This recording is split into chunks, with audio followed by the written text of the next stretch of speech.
युवा कांग्रेस के पूर्व प्रदेश महासचिव राजू मान ने बाडड़ा हलके के अपने गांव लाड से पार्टी के लोकसभा चुनाव अभियान का श्री गणेश किया।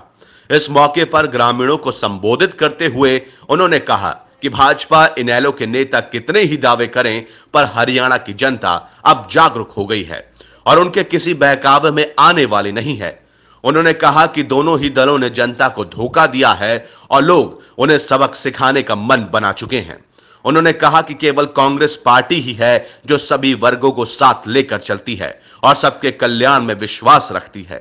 मान ने कहा कि लोगों के रुझान से साफ है कि आने वाला समय कांग्रेस का है। आगामी चुनावों में कांग्रेस न केवल केंद्र में वापसी करेगी बल्कि राज्य में बड़े बहुमत से सरकार बनाएगी। देखिए, लोकसभा चुनाव है वो अब ज्यादा दूर नहीं है, आज साल से कम का समय बचा है और हो सकता है कि जिस प्रकार की केंद्र सरकार में जो हम घबराहट देख रहे हैं कि राजस्थान के, मध्य प्रदेश के, छत्तीसगढ़ के जो विधानसभा के चुनाव होने हैं 3 महीने बाद, उन चुनाव के साथ में वो हरियाणा के तो शायद ना हो पर लोकसभा चुनाव वो करवा सकते हैं। और उन्हीं लोकसभा चुनाव की तैयारी के लिए आज तमाम जो कांग्रेस के कार्यकर्ता यहाँ एकत्रित हुए हैं और हमने इसकी शुरुआत आज लाडगांव से की है। चुनाव प्रचार के आगे देखिए, भाजपा के जो नेताओं ने पिछले चुनाव में जो वायदे किए थे उनमें से किसी पे खरे नहीं उतरे हैं, चाहे वो स्वामीनाथन आयोग की रिपोर्ट की लागू करने की बात हो, चाहे प्रतिवर्ष युवाओं को 2 करोड़ रोजगार देने की बात हो और चाहे वो काला धन लाके सबके खाते में 15-15 लाख डालने की बात हो। तमक किसी भी वायदे पे वो खरे नहीं उतरे और लोगों में इस बात को लेकर बड़ा आक्रोश है। साथ में जो कपास की जो फसल खराब हुई है, प्रधानमंत्री फसल बीमा की आड़ में सरकार के निर्देश पे बैंकों ने जो किसान थे उनके खाते से पैसे काट के बीमा कंपनियों को तो मालामाल कर दिया, पर किसानों को किसी तरह की राहत नहीं दी। बाजरे की जो जहां तक खरीद की बात है, बाजरे का सिर्फ पूरे जिले में सिर्फ एक ही सेंटर दादरी में बना है और यहाँ से दादरी से लेके और बारडा तक की जो सड़क का हाल है वो आप देख सकते हैं, पूरी तरह से जीर्ण शीर्ण अवस्था में है और किसान अपनी फसल उस मंडी तक लेके जाएगा कैसे?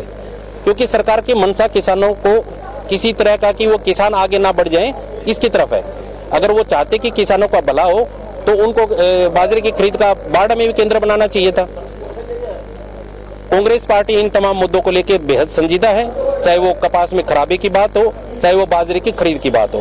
कांग्रेस पार्टी के तमाम कार्यकर्ता एकजुट होकर किसानों को साथ लेके संघर्ष करने को तैयार हैं और जब तक उनको न्याय नहीं मिलता हमारा ये आंदोलन जारी रहेगा। इलाके का 2 बार प्रतिनिधित्व करने वाले तथा राजनेता इनके पिता रण सिंह मान ने पिछड़े इस इलाके में अनेकों विकास कार्य करवाए, जिस कारण इसकी गिनती अग्रणी हलके में की जाने लगी।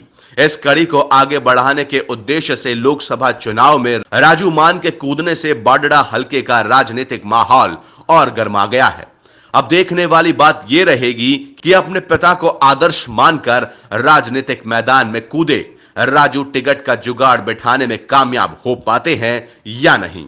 चौधरी न्यूज एजेंसी के लिए बाडड़ा से महासिंह के साथ रण सिंह गाढ़ा की रिपोर्ट।